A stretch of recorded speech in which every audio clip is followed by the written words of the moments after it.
Chapitre 42. Je suppose qu'il devait être alors 10 heures du soir.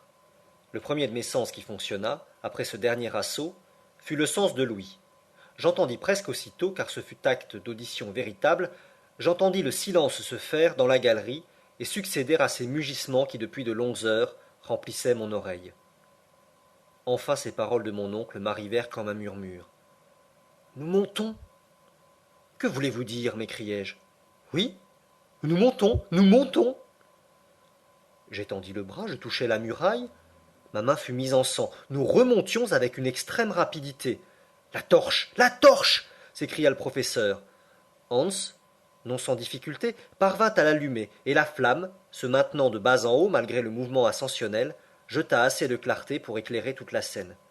C'est bien ce que je pensais, dit mon oncle. Nous sommes dans un puits étroit qui n'a pas 4 toises de diamètre. L'eau, arrivée au fond du gouffre, reprend son niveau et nous remonte avec elle. Où? Je l'ignore, mais il faut se tenir prêt à tout événement. Nous montons avec une vitesse que j'évalue à 2 toises par seconde, soit 120 toises par minute, ou plus de 3 lieues et demie à l'heure. De ce train-là, on fait du chemin. Oui, si rien ne nous arrête.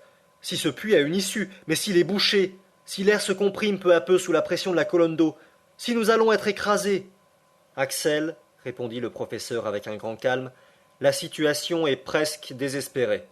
Mais il y a quelques chances de salut, et ce sont celles-là que j'examine. Si à chaque instant nous pouvons périr, à chaque instant nous pouvons être sauvés. Soyons donc en mesure de profiter des moindres circonstances. Mais que faire? Réparer nos forces, en mangeant. À ces mots, je regardai mon oncle d'un œil hagard. Ce que je n'avais pas voulu avouer, il fallait enfin le dire. Manger? Répétai-je. Oui, sans retard. Le professeur ajouta quelques mots en danois. Hans secoua la tête. Quoi? S'écria mon oncle. Nos provisions sont perdues? Oui, voilà ce qui reste de vivre. Un morceau de viande sèche, pour nous trois. Mon oncle me regardait sans vouloir comprendre mes paroles. Eh bien, dis-je, croyez-vous encore que nous puissions être sauvés? Ma demande n'obtint aucune réponse.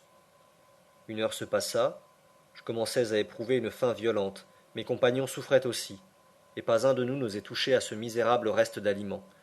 Cependant nous montions toujours avec une extrême rapidité, parfois l'air nous coupait la respiration comme aux aéronautes dont l'ascension est trop rapide. Mais si ceux-ci éprouvent un froid proportionnel à mesure qu'ils s'élèvent dans les couches atmosphériques, nous subissions un effet absolument contraire. La chaleur s'accroissait d'une inquiétante façon, et devait certainement atteindre en ce moment 40 degrés. Que signifiait un pareil changement? Jusqu'alors les faits avaient donné raison aux théories de Davy et de Lindenbrock. Jusqu'alors, des conditions particulières de roches réfractaires, d'électricité, de magnétisme avaient modifié les lois générales de la nature, en nous faisant une température modérée, car la théorie du feu central restait à mes yeux la seule vraie, la seule explicable. Allions-nous revenir à un milieu où ces phénomènes s'accomplissaient dans toute leur rigueur et dans lequel la chaleur réduisait les roches à un complet état de fusion? Je le craignais, et je dis au professeur, si nous ne sommes pas noyés ou brisés, si nous ne mourons pas de faim, il nous reste toujours la chance d'être brûlés vifs. Il se contenta de hausser les épaules et retomba dans ses réflexions.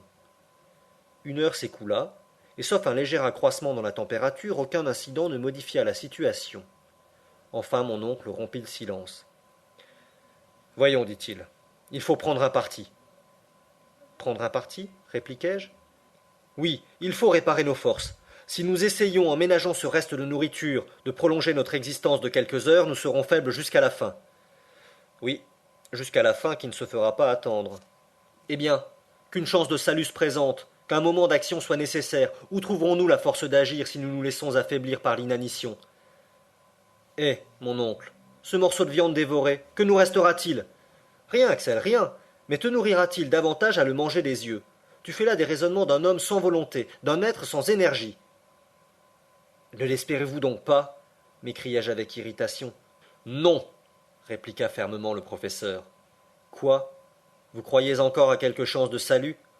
Oui, certes oui, et tant que son cœur bat, tant que sa chair palpite, je n'admets pas qu'un être doué de volonté laisse en lui place au désespoir.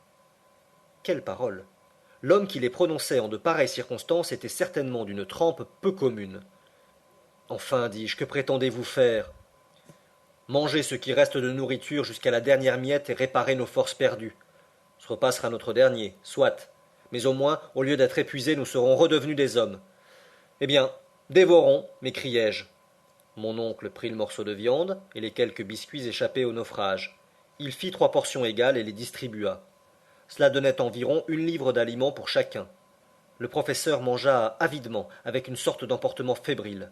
Moi, sans plaisir, malgré ma faim, presque avec dégoût.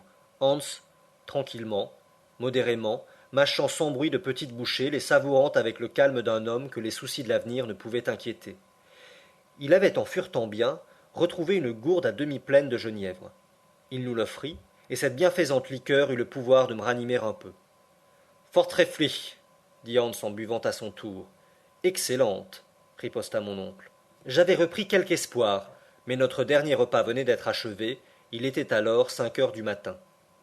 L'homme est ainsi fait, que sa santé est un effet purement négatif. Une fois le besoin de manger satisfait, on se figure difficilement les horreurs de la faim. Il faut les éprouver pour les comprendre. Aussi, au sortir d'un long jeûne, quelques bouchées de biscuits et de viande triomphèrent de nos douleurs passées. Cependant, après ce repas, chacun se laissa aller à ses réflexions. À quoi songeait Hans, cet homme de l'extrême Occident que dominait la résignation fataliste des Orientaux? Pour mon compte, mes pensées n'étaient faites que de souvenirs, et ceux-ci me ramenaient à la surface de ce globe que je n'aurais jamais dû quitter. La maison de Königstrasse, ma pauvre Graüben, la bonne Marthe, passèrent comme des visions devant mes yeux, et dans les grondements lugubres qui couraient à travers le massif, je croyais surprendre le bruit des cités de la terre. Pour mon oncle, toujours à son affaire, la torche à la main, il examinait avec attention la nature des terrains, il cherchait à reconnaître sa situation par l'observation des couches superposées. Ce calcul, ou mieux cette estime, ne pouvait être que fort approximative, mais un savant est toujours un savant, quand il parvient à conserver son sang-froid, et certes le professeur Lindenbrock possédait cette qualité à un degré peu ordinaire. Je l'entendais murmurer des mots de la science géologique.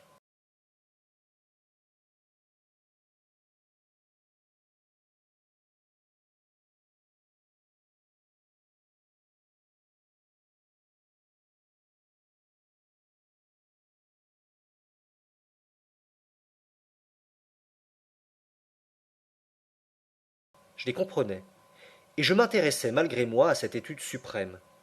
Granit éruptif, disait-il. Nous sommes encore à l'époque primitive. Mais nous montons, qui sait? Qui sait?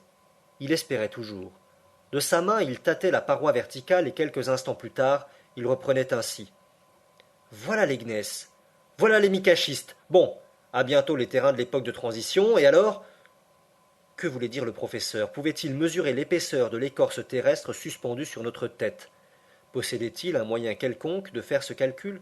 Non, le manomètre lui manquait, et nulle estime ne pouvait le suppléer. Cependant la température s'accroissait dans une forte proportion, et je me sentais baigné au milieu d'une atmosphère brûlante. Je ne pouvais la comparer qu'à la chaleur renvoyée par les fourneaux d'une fonderie à l'heure des coulées. Peu à peu, Hans, mon oncle et moi, nous avions dû quitter nos vestes et nos gilets. Le moindre vêtement devenait une cause de malaise, pour ne pas dire de souffrance. Montons-nous donc vers un foyer incandescent, m'écriai-je à un moment où la chaleur redoublait. Non, répondit mon oncle, c'est impossible, c'est impossible. Cependant, dis-je en tâtant la paroi, cette muraille est brûlante. Au moment où je prononçais ces paroles, ma main avait effleuré l'eau, je dus la retirer au plus vite. L'eau est brûlante, m'écriai-je. Le professeur, cette fois, ne répondit que par un geste de colère. Alors une invincible épouvante s'empara de mon cerveau et ne la quitta plus. J'avais le sentiment d'une catastrophe prochaine, et telle que la plus audacieuse imagination n'aurait pu la concevoir. Une idée d'abord vague et incertaine se changeait en certitude dans mon esprit. Je la repoussai, mais elle revint avec obstination. Je n'osais la formuler. Cependant quelques observations involontaires déterminèrent ma conviction. À la lueur douteuse de la torche, je remarquai des mouvements désordonnés dans les couches granitiques. Un phénomène allait évidemment se produire, dans lequel l'électricité jouait un rôle. Puis cette chaleur excessive, cette eau bouillante. Je voulus observer la boussole. Elle était affolée.